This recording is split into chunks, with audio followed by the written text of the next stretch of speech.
Middle East War of June of 1967 caused major changes to the maps, the people, and the governments in the Middle East. The early morning of June 5th exploded with the surprise attack of the Israeli Air Force on the Egyptian airplanes on the ground. 80% of the Egyptian Air Force was destroyed. By June 7th, Israel had destroyed the air forces of Egypt, Syria, and Jordan. They had control of the Sinai Peninsula, Jerusalem, the West Bank, and Gaza.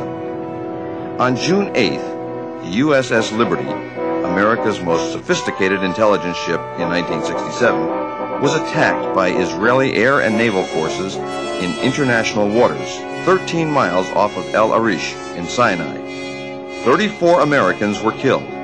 172 were wounded. The Israeli and American governments pronounced the attack as a case of mistaken identity. Issi Rehar was the chief of Israeli naval operations. He reported a ship had shelled the port city of El Arish. So I think around 12 o'clock I decided to order 3 MTBs, motor torpedo boats, from the port of Ashdod. Are you sure you can't see any kind of an identification? And all the words came back, no. If you will be sure that it is a military ship, you can hit it. The first Mirage pilot radioed, "Oil is spilling out into the water." Another added, "Great, wonderful, she's burning, she's burning." And El Arish commander reported, "He's hit her a lot, there's an oil slick in the water." Then headquarters asked, "Menachem, is he screwing her?" The next wave was super mysteres with 1,000-pound bombs and canisters of jellied gasoline. Someone in Southern Command called, "He's going down low with napalm all the time." The flight leader noted, "It would be a blessing if we could have iron bombs. Otherwise, our Navy's going to get here and do the sinking." A pilot interrupted, "Pay attention. The ship's markings are Charlie, Tango, Romeo 5. There's no flag on her." And headquarters ordered, "Leave her." The time now is 14:12, and he says, "I see CTR 5. And the minute we hear that, the Air Force stops all operations and says, "All our aircraft, all our attack aircraft, please stop." I must say that at that point in time, in my mind, it was an American ship. But that opinion was not shared by the commander of the torpedo boat squadron. He believed it to be a small Egyptian freighter, the El Qasir. We told him there are some doubts about identification.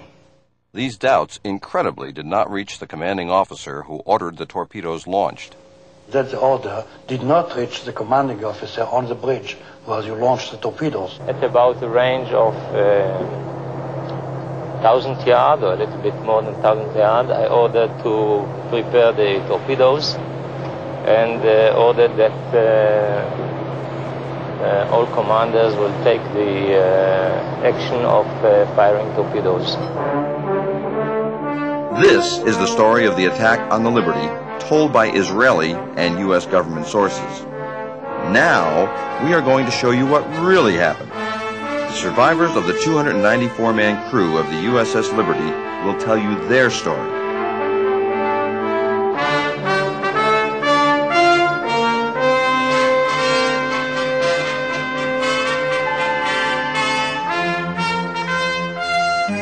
I'm Tito Howard, the producer of The Loss of Liberty. The host for this program about the attack on the USS Liberty will be Dr. Richard Kiefer, one of the many heroes that day. Dr. Kiefer was the only doctor aboard Liberty. He had a gunshot wound, he had a burn, he had a broken right kneecap, and he had 11 pieces of shrapnel in his abdomen, which he kept together with a life jacket. That man stood on those legs for 28 consecutive hours, saving American lives and limbs. This film should shock decent Americans. Above all, men and women who've served in America's armed forces. It will shock particularly as it was an attack not by terrorists implacably opposed to the United States, as is the case of the USS Cole. The Liberty is the most decorated ship in the history of the United States Navy. 840 medals, including the Medal of Honor for her skipper, the Presidential Unit Citation for her crew, 2 Navy Crosses, 11 silver stars, and 204 Purple Hearts. The day before, I was topside when Israeli planes came by, and very close where we could wave to the pilots, and they were that close where we could wave back. It was a very clear day. It was a warm day. Sunshine was shining brightly out. Nice breeze blowing, and I distinctly remember hearing the flag flapping in the wind. There was approximately 13 sorties of our ship from 6 o'clock till 12 o'clock in the afternoon. We had a general quarters drill that lasted 45 minutes or so. Our captain, like me being an engineer, really believed in watertight integrity and making sure our people were equipped and knew how to fight fires and repair damage. I was coming to go back to the TRISCOM area. I stepped out on deck. That plane came by and looked right in the cockpit. You waved, I waved. That's how close they were, and they knew who we were. Well, all the recon flights that they had that morning, looking at our ship for approximately 6 to 7 hours, they had a good idea of what they were doing, and they hit us hard and fast with everything they had. Commander William McGonigal, the ship's captain, although he had been badly wounded, most of his bridge crew had been killed. He stayed on the bridge throughout the attack and the long night that followed. Admired and respected by his crew, he received the Congressional Medal of Honor for gallantry. When the plane struck, it was without provocation and certainly unexpected. And they seemed to descend on us from all directions at the same time. Those rockets and machine guns tore the ship. It killed men on deck. And we were defenseless. I heard this big bang, and there was bullet holes all behind in the cushions of the couch that I just left. And by the time I got to the door of the wardroom, the skipper was on the PA system that we were under attack by unknown forces, man your battle stations.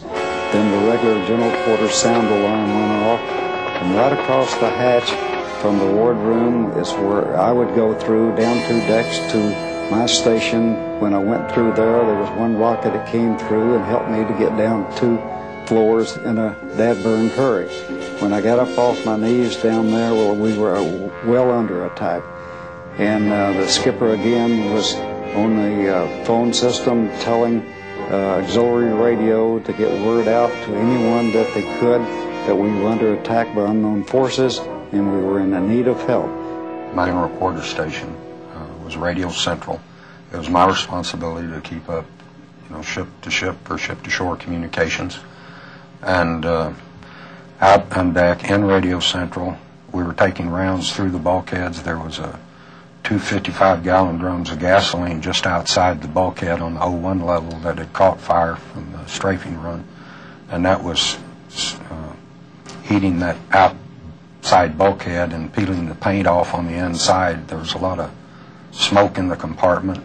There's holes where we were taking rounds where the sunlight shining through, and it was a real surrealistic look. I was topside fighting fires and doing other damage control work throughout the duration of the attack. At the same time, I was able to observe the jets flying overhead, and I also observed the American flag flying from the mast. At no time did that flag hang limp from the mast. I was one of the 2 signalmen on the USS Liberty when the ship was attacked, and my only job during the attack was to make sure that the flag was flying, so every few minutes I would walk up at the signal bridge up at the mast. And fighting what fire we could with what little water I could give the people topside for the fire, it was really a problem. That on the first pass they knocked out our ability to call for help. The one remaining antenna, which I had shut down because it had some problems in the tuner, is probably why it didn't get hit. I had to jury rig a coaxial cable directly from the transmitter to the antenna. So we were working feverishly to try to get a signal out at that time, and then finally there was we were able to get a signal to the 6th Fleet, and then I was listening or monitoring that communications, and they said that they would be sending aircraft, and so at that point, we just felt overjoyed that knowing that there was going to be aircraft coming to our rescue. The initial strike by the planes on the ship commenced at about 5 minutes after 2 in the afternoon of 8 June. And the attack lasted about 20 minutes.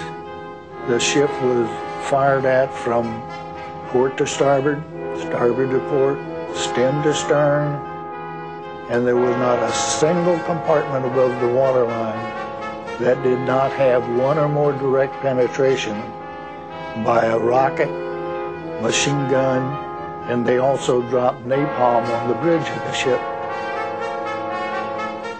At 2:35 p.m., Defense Secretary Robert McNamara recalled the 12 Navy fighters that had been sent to our defense by the carrier Saratoga. At that time, no one aboard the Liberty had identified the attacking Israelis.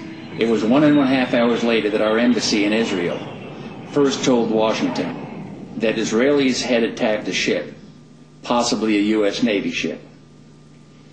How then did McNamara know to recall the help sent to defend the Liberty? When the ship came under attack. Now hear this, General Quarters, this is no drill. The ship is under attack by unidentified aircraft. And there were pings. We heard a lot of pinging, which were bullets running across the deck, and then we heard explosions. We didn't know what was going on, but of course General Quarters had sounded, so we battened down the hatches, and we started doing what we were trained to do. We were under attack. We could hear these shells hitting the ship. The whole ship would ring. It was like you were on the inside of a huge bell and someone beating on it with a sledgehammer. The aircraft take pictures as they fire their guns. These are used for analysis of their tactics, and these are used for confirmation of the damage that they've done. These pictures have never been publicly presented. Lieutenant Ennis was sitting on the deck, and it was blood coming out of his mouth, and his knee was damp. He had an injury in his knee, and it was blood coming out of it. Lieutenant Toth had got blown off, I think the 04 level, but I come across him, and he was just peppered from head to toe with shrapnel. And I covered him up with a blanket. My brother, he was sent to on the bridge of the ship to find out what was who the planes were, where they came from. They had no markings. That's against the Geneva Rules of War right there. He received a Silver Star for his efforts. He was cut down by the planes. The captain, initially after the attack, sustaining shrapnel wounds in his knee, and somebody put a tourniquet around his leg, and I got coffee. I think about 5 cups of coffee went down the captain to keep him going. It was impressive because with all the blood loss and everything, he was going all night long. A short time after the air attack had been completed,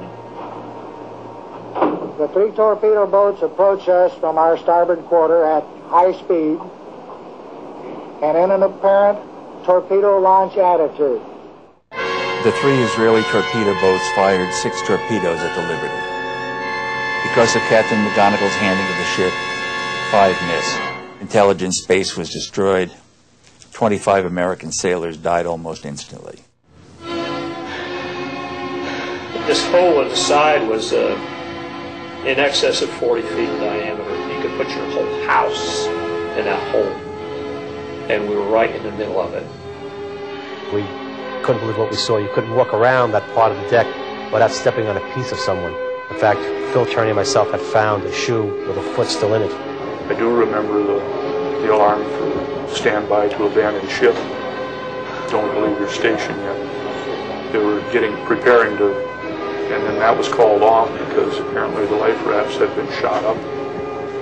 So there were, if you went in the water, you were on your own, and the list on the ship was considerable. You could tell it looked like at first we were going to maybe roll over. The lights went out and the ship rolled over, and I figured, well, it's the end. The torpedo had hit the side of the ship, of the room I just stepped out of, killed every man in my division that was in there. This fellow first class that I mentioned, he was on the phone at the time just outside the door. It took off the back of his head. It broke my lower left leg, both bones, collapsed my lung, broke ribs, fractured my skull, blew out my eardrums. We took the guy down below, and I don't know how many runs I made up and down, carrying wounded. And I saw all the bodies laying there on the tables where Dr. Kiefer had been working on. I was told that he was in the officers' wardroom operating on more people. 34 were killed, another 172 were wounded. The care of these people was done by myself with the assistance of 2 corpsmen. The corpsmen did many things of minor surgery, and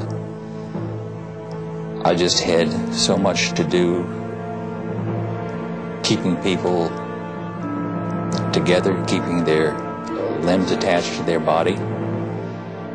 We were in international waters. It was a beautiful day. You couldn't mistake us, and our flag was flying, for crying out loud. They were there to kill us, and it just didn't register. Here they were, Israeli people, and they were going to try to kill us. It was just a very, very appalling situation.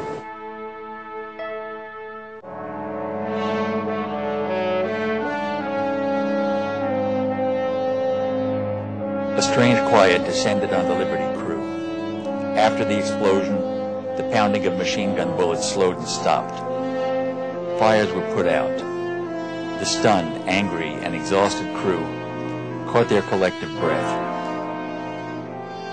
Limping at 5 knots toward sanctuary several hundred miles to the north, they had somehow survived one of the most ferocious sustained attacks ever on an American ship. 34 were dead, 171 were wounded. All survivors had mental scars. There is not one single life raft. The wounded are treated. Sailors remember that they were promised help. They expected that help. That help, in the form of phantom jets from the USS Saratoga, was on its way. It never arrived. It would be the next morning, 17 hours after the attack began, before they would see an American face. Finally, the USS Davis, and later the USS Massey, came alongside the Liberty. Many of their sailors wept as they boarded the Liberty, saw open decks stained with American blood, and parts of American bodies on the deck. Helicopters from the USS America arrived several hours later to medevac the most seriously wounded Liberty sailors back to that carrier. The air attack by 2 squadrons of Israeli aircraft, French-built Mirage 3s and Super Mystères, 821 rocket and cannon holes were found in the Liberty. Canisters of napalm had torched the ship. After the ferocious air attack, Liberty was pounded by 3 Israeli torpedo boats. One of their 6 torpedoes struck the Liberty, left a gaping hole at the water line. There were thousands of holes from armor-piercing machine gun bullets. They sank life rafts, shot at firefighters and stretcher bearers, at the bridge and into the engine room. Dr. Kiefer and his pharmacist mates performed in heroic fashion, as did all of the crew. About the same time, Israeli land and air forces attacked the Golan Heights in a well-planned and executed strike. The attack, the recall, the jamming, the pounding, the torpedoes. Somehow the Liberty survived. And almost immediately, the second part of the outrage, the cover-up by the Israeli and the American government, began. I had to go to work at midnight, and I'm trying to sleep. I'm just thinking about how we had been so shafted by our government, the Israeli government, told to shut up, no chance to talk to one another. And it angered me. It really, really angered me. On the day of the attack, I tried to coordinate communications. The Israelis had taken out all of our transmitting antennas. My RMs, not knowing any better during the strafing runs, were stringing long wires so that we could get an SOS out.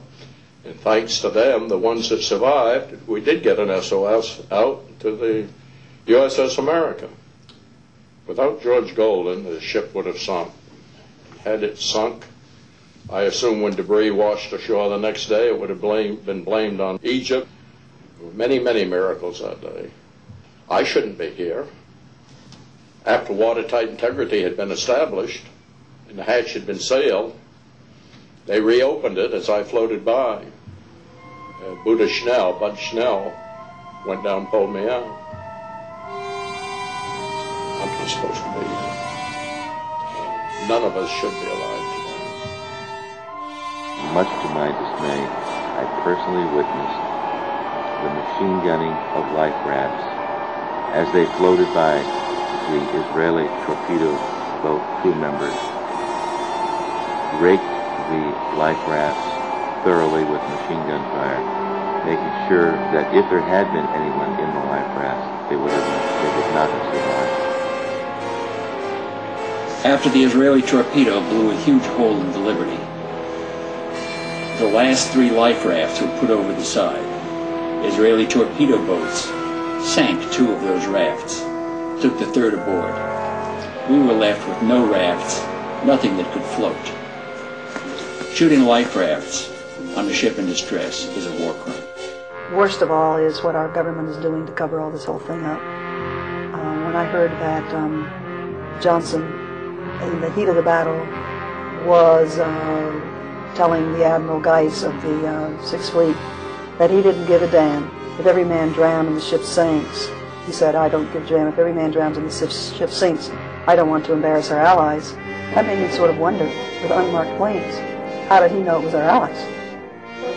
We should have had planes on site 45 minutes into this 2-hour attack, and they never showed. So did Israel apologize and then continue to attack us for an hour and 15 more minutes, or were we being lied to as to the conditions of why they recalled the planes? And because of it, top secret operation of Liberty, and it being the sensitivity of it being Israel, our closest ally, who accidentally attacked the ship, that we are ordered not to grant any interviews.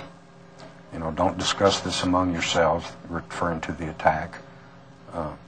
Don't get over on the beach drinking in the bars and running your mouth. And he says, in fact, if you go ashore in Malta, you will remove your ship's name from your jersey or go ashore in civilian clothes.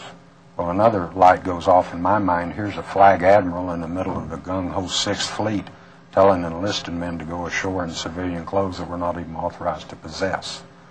And he says, you know, so that we won't be singled out and be asked questions about it. And he says, don't discuss the attack among yourselves. Don't write your friends back home about it. He says, in fact, when you get back home, don't even discuss it with your wife and family. And he said quite sternly, just forget it ever happened.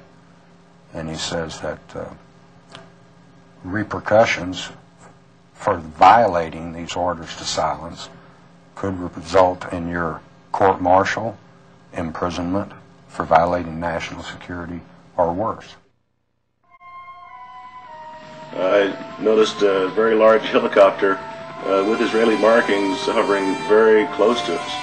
I looked in the door of the helicopter, which was open, and I could see a number of Israelis carrying automatic weapons. They had just heard that the 6th Fleet had finally launched aircraft to come to our assistance, and so they just left the scene. Helicopter gunships, I'm sure in my mind, would have picked off survivors if we'd abandoned ship. They were sent there to finish us off. The aircraft were sent to make us incommunicado so we couldn't send an SOS out. The torpedo boats were sent to sink us, and the helicopters were sent to pick off survivors so there'd be no trace. It was a perfectly executed military operation. If you look at the photographs of the Liberty after the attack, on the first strafing run, they used heat-seeking missiles that took out the tuning section of every transmitting antenna on the ship. In less than 2 seconds, they had taken out all our communication capability. The attack on the USS Liberty lasted as long as the attack on Pearl Harbor, about 2 hours. You've heard the outrageous, implausible Israeli version of the attack on Liberty, told by their first-hand observers. You've heard what actually happened, told by the valiant Liberty crew. Now, hear what some of America's greatest heroes and leaders have to say. Colonel Mitchell Page was the last Marine standing after repulsing a Japanese regiment on Guadalcanal.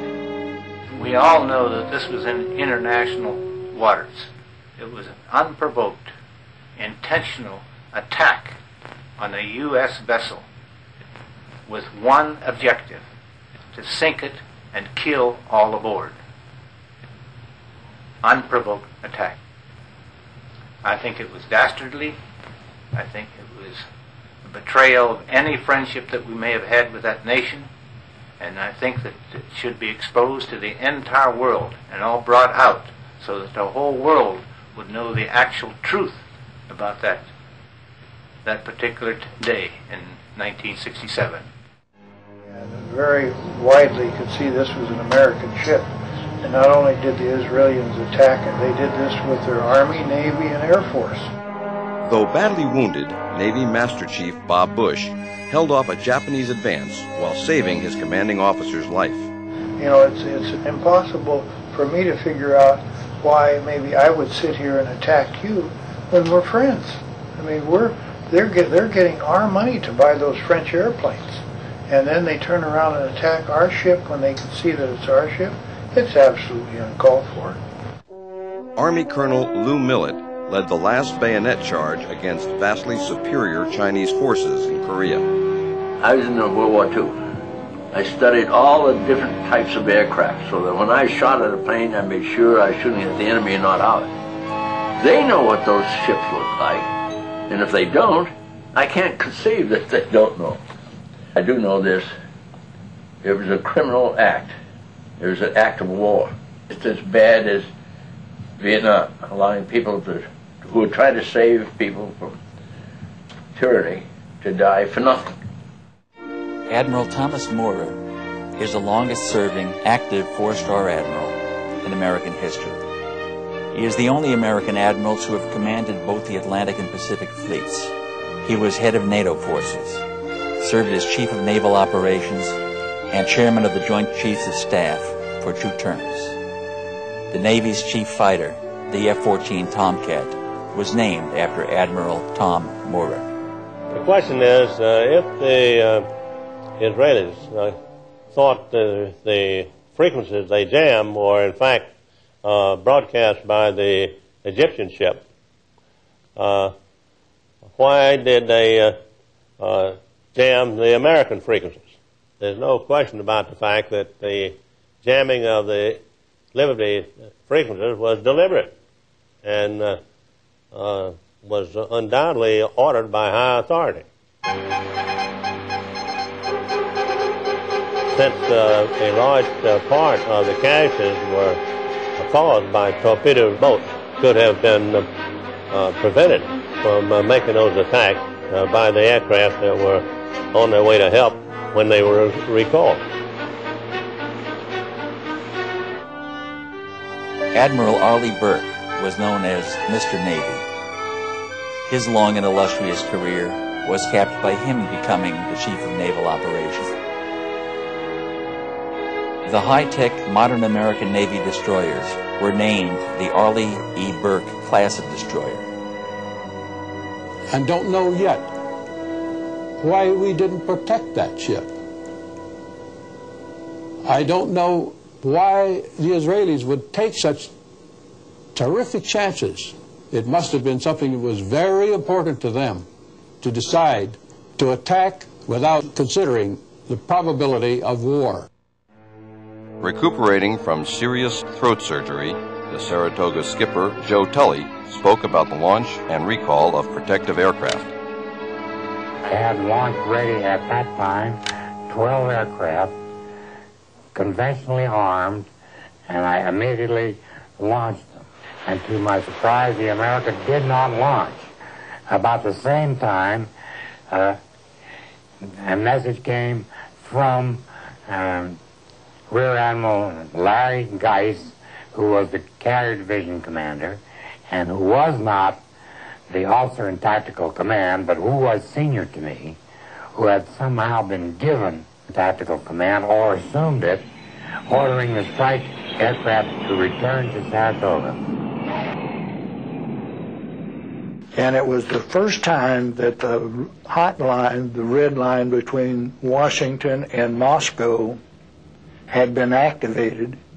And the message from the United States to Chairman Kosygin at the time was, advise General Nasser that the American planes are going to be launched to determine what the status of the Liberty was. I have spent a large part of my life flying over the oceans and identifying ships. And this ship was perhaps the easiest ship to identify that was listed in the United States Navy. Equipped with antenna from bow to stern, pointing in every direction. It reminds one of a large, vigorous lobster. And a look that made it extremely easy to recognize.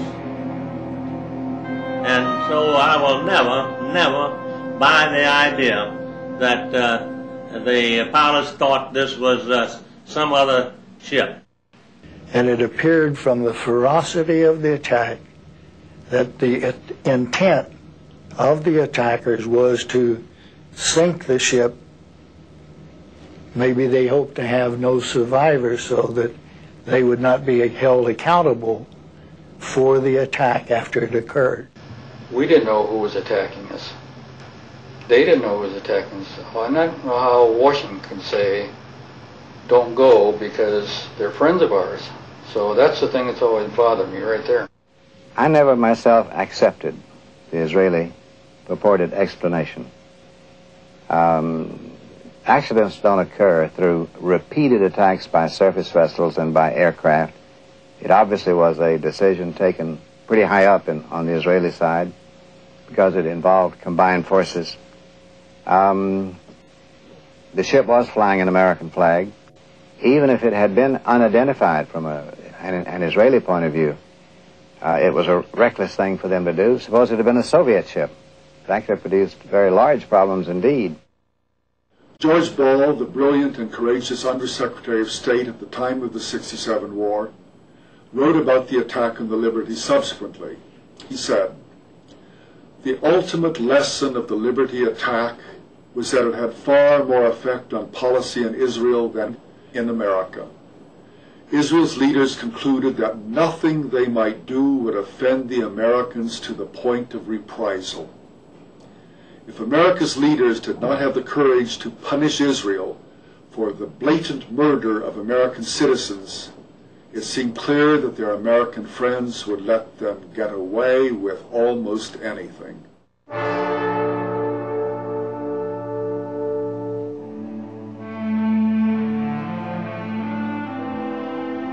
Fleet tug Papago would be our escort into Malta.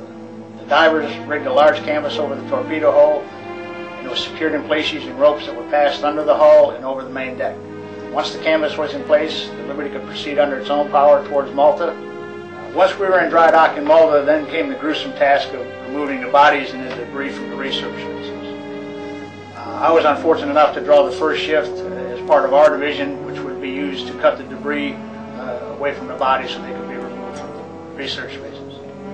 The first body to come out was almost unrecognizable.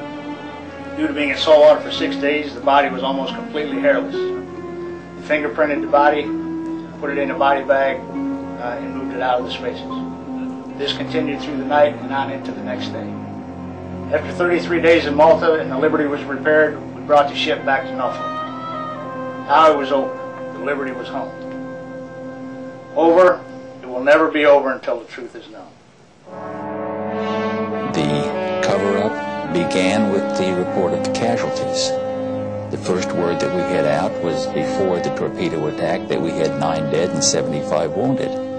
This has been the number that has almost invariably appeared in the newspapers as an attempt to minimize the nature of the attack, the ferocity of the attack, and the unjustifiable nature of the attack. there was no press campaign to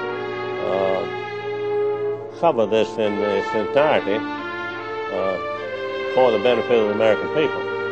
As a matter of fact, in many cases, the press supported the Israeli contention. Future Judge Advocate General of the Navy, Rear Admiral Merlin Starring, was given less than 24 hours to review the 600-page Court of Inquiry report.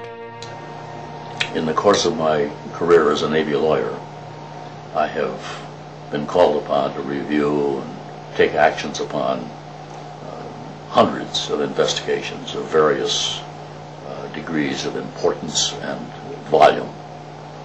This is the only instance in which a record of such an investigation has been withdrawn from me after I had been asked to review it and had not been given an opportunity to complete my advice to the convening authority. As you know, it's a voluminous document. And one of the things that I initially had difficulty with, and still do, is the fact that the very first statement of fact that the court arrived at and presented was this: available evidence combines to indicate the attack on Liberty on 8 June was in fact a case of mistaken identity. Now, that is the sort of thing in this record that I found great difficulty in supporting from the evidence that was included. I'm convinced that it was withdrawn from me in this instance because of my statement to Captain Boston that I was having serious problems with the evidence that was available to support the statements of fact. In the subsequent cover-up, the Israelis maintained that they thought the Liberty was the small Egyptian freighter, the Al-Qusair. This is not credible. Not only was the Liberty flying a large American flag, but it was 5 times as large as the Al-Qusair, and its profile was unique. It bore no resemblance whatsoever to the Egyptian ship. Tordella was the deputy director at the time of the attack. Tordella, when he received the copy of the Israeli mistake explanation, wrote across the top of it a nice whitewash. He didn't believe it at all. And he later wrote another memorandum for the record indicating that he thought that the most likely explanation was that the Israelis attacked the Liberty because they didn't want the Liberty to hear what was going on in the Sinai. And this is the highest professional at NSA. In addition, the director of NSA at the time, Marshall Carter, told me that he thought it was deliberate. In addition to that, he was very offended in another memorandum he wrote that it appeared that the Johnson administration wanted to cover up the whole thing. They actually wanted to sink the ship so that Israel wouldn't be embarrassed. Admiral Kidd, when he came aboard our ship to interview the survivors, he got us in small groups, 3 or 4 or 5 sailors, and he would ask us questions. The first thing he did is he took off his stars, laid them on the table, and said, "Listen, open up to me and talk to me just like her. I'm just like you, one of you." So we did. We trusted him. We opened up with our hearts. We told him exactly the way we felt, what happened, what we saw. And when that was done, he put his stars back on his lapel, and he ordered us not to say anything to anybody, our families, friends, shipmates, anyone. If we did, we faced the possibility of a court-martial, penitentiary, or worse, and everyone knew what worse meant. Actually, he scared the death out of me. I didn't talk about the attack to anyone for almost 20 years. Not knowing why they did this and not having our government back us then and now. It's an open sore. It's festering to this day. It's not going away. I think it's important that we do have an investigation. I would never give up on that until I'm too old to come to these things. It needs to be done. Pete Bucher from the Pueblo said he wouldn't even have gone if he could have known what really happened to us. All he knew was some piddly little thing he heard about on the news. In late 1991, Dwight Porter, who was ambassador to Lebanon during the 1967 war, told columnists Evans and Novak that immediately after the attack on the Liberty, the CIA station chief handed him intercepted messages between the Israeli war room and their planes. The pilots were given orders to attack the ship, and they replied immediately that it was an American ship. The Israeli headquarters responded, "You have your orders, attack the ship." The pilots tried once again, "But it's an American ship. We can see its flag." And headquarters insisted, "You have your orders, attack it." And attack it they did, and the consequences are well known. So one of the things I found out was that had never been discovered before was the fact that at the time the Liberty was attacked, the NSA also had an eavesdropping plane flying high above the scene of the action. It was an EC-121, and during the entire course of the war, the U.S. had eavesdropping planes going over the area, collecting signals, eavesdropping on what was going on below. And this plane was flying right over the scene of the attack. And I talked to two of the crew members of the plane, and both of them agreed that what they heard were comments from both the pilots and the torpedo boat personnel mentioning the U.S. flag. Now that flies in the face of what the Israeli explanation says. The Israeli explanation says nobody on either the planes or the ships ever saw a U.S. flag. Evans and Novak got further confirmation of the Israeli attack from an American-born Israeli major, Seth Mintz, who was in the Israeli war room at the time of the attack. He told the reporters, quote, "Everyone felt that it was an American ship and that it was the Liberty. There were comments about the markings, about the flag. Everybody in the room was convinced it was an American ship," unquote. Mintz told Evans and Novak that the Israelis were guilty of an outrage. True. But the American suppression of the truth was an equal outrage. Well, at the time, the Liberty was off the coast of the Sinai, off the coast of where El Arish was on the Sinai Peninsula.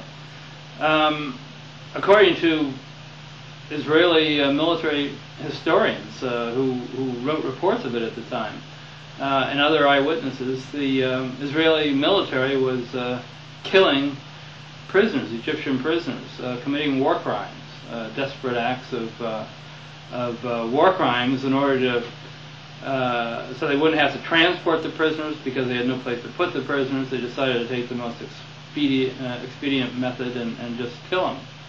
If the planes dispatched by the Saratoga had continued to the rescue, the Israelis would have been driven off. But Washington took the Israelis at their word. They said they had recognized their error and they apologized.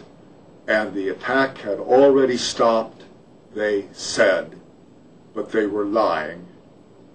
The attack continued for another hour and 20 minutes, during which 25 more American sailors died and 110 more were wounded. All would have been spared if the American planes sent to help them had not been recalled by Washington. The point was, the attack did take place. There were a lot of reasons that the Israelis would have wanted to hide things from the U.S., and that's why there is a need for investigation. I mean, you're not going to take the word of somebody who was the principal person who caused it. That'd be like taking the word of a defendant in a shooting. Every one of the 1,000-odd clashes between Syria and Israel between 1948 and 1967 was examined by the UN Truth Supervisory Commission, which found out that only a very, very few had been caused by the Syrians. A few dozen of the clashes were ambiguous, and all of the rest were caused by Israel. Well, there were many officers of many nations, and they all reported the same thing. Could they all have been lying? Still, we no longer have to rely only on the UN documentation. Moshe Dayan, who commanded the Israeli forces in 1967 and had given the order to occupy the Golan, gave an interview to an Israeli journalist in 1976. The The interview was kept secret until April 1997, when it was published in an Israeli newspaper. It's been authenticated by Israeli historians, and General Dayan's daughter, Yael, a member of the Knesset, insisted that it be published. Why did he give the order to invade? Essentially, it was because of pressure from the would-be settlers in the Golan, who convinced Levi Eshkol, the Israeli prime minister, to occupy the heights and the fertile lands beyond. And when asked if that were all there was to it, Dayan replied, "I can tell you with absolute confidence that they were not thinking about security. They were thinking about the heights land. I saw them. I spoke with them. They didn't even try to hide their greed for that land." The best one is the one where they wanted to go on Heights. And Johnson said, that's enough, and they needed another day to get the Golan Heights, which they still have, which I didn't think you were supposed to do, take land from another country and keep it. If we could get the truth of the Liberty out, that it would change history, I think, in this country. I absolutely can't see why our American newspapers and TV people have helped to cover this up, but not covering some of our stories. The Navy Board of Inquiry would not admit testimony about the jamming, the recall, the unmarked planes, the shooting of life rafts, and other material that we tried to present. They asked questions. We were allowed to answer those questions, period. They put me into a ward with 12 to 13 other patients, and within 30 minutes they removed me from that ward and put me into a single room. I noticed that I had a name tag with Smith on, and right after I noticed that, an officer came in and told me that from now on my name is Smith. I was never on the Liberty, and I was never ever to talk about it to anyone.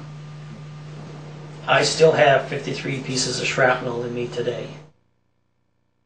Never before has the U.S. Navy ignored eyewitness testimony of American military to accept on faith the story told by their attackers. Certain entries in the ship's log of June 8th have raised serious questions. Nobody knew who was wounded or how severely. This had not been established until days after reaching Malta. The log also minimized the duration of the attack by over an hour and a half, conveniently fitting the Israeli version.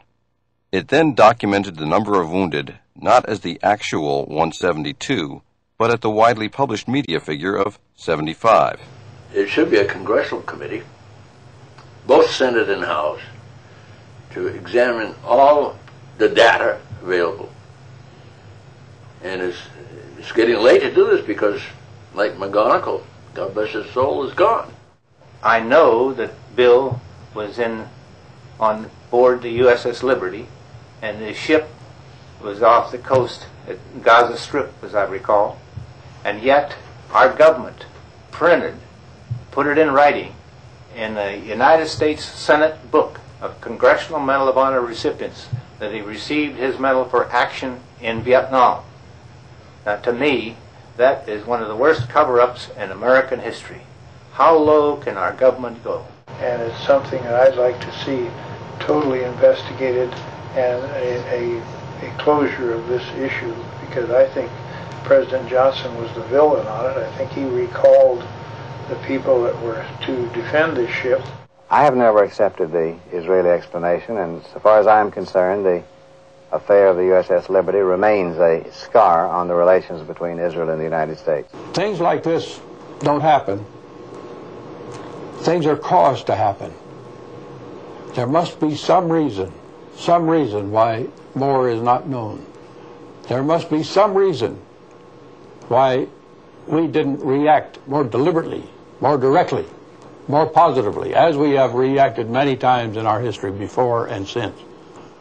As a Marine, I'm proud to say that 3 members of the Liberty crew were Marines. 2 of them died that day, but Bryce Lockwood was decorated for saving sailors' lives. And Bill McGonigal, the skipper of the Liberty, was awarded the Medal of Honor for action above and beyond the call of duty. And I firmly believe, after review of the documentation of this film, that an in-depth, honest investigation, inquiry into what really happened that day is owed to the members of the crew, their family, and all Americans. We need to take some very serious efforts to bring out the full story. And on that basis, I would certainly recommend that we pursue this with diligence. We go to the Congress and urge them to conduct a formal, complete investigation to get the full story about the loss of our great ship, the Liberty. In the case of the Liberty, this is the first time, to my knowledge, where a United States warship has been attacked without warning, and no action whatever was taken to investigate this situation on the part of the Congress. I have urged this over and over again, and I still think that the attack on the Liberty warrants a full-fledged investigation by the Congress of the United States. Those murdered that day must not have died in vain. The plea for justice by the Navy's most decorated crew should forever haunt us. Americans must never forget this second day of infamy and our own unbalanced foreign policy in the Middle East that precipitated it.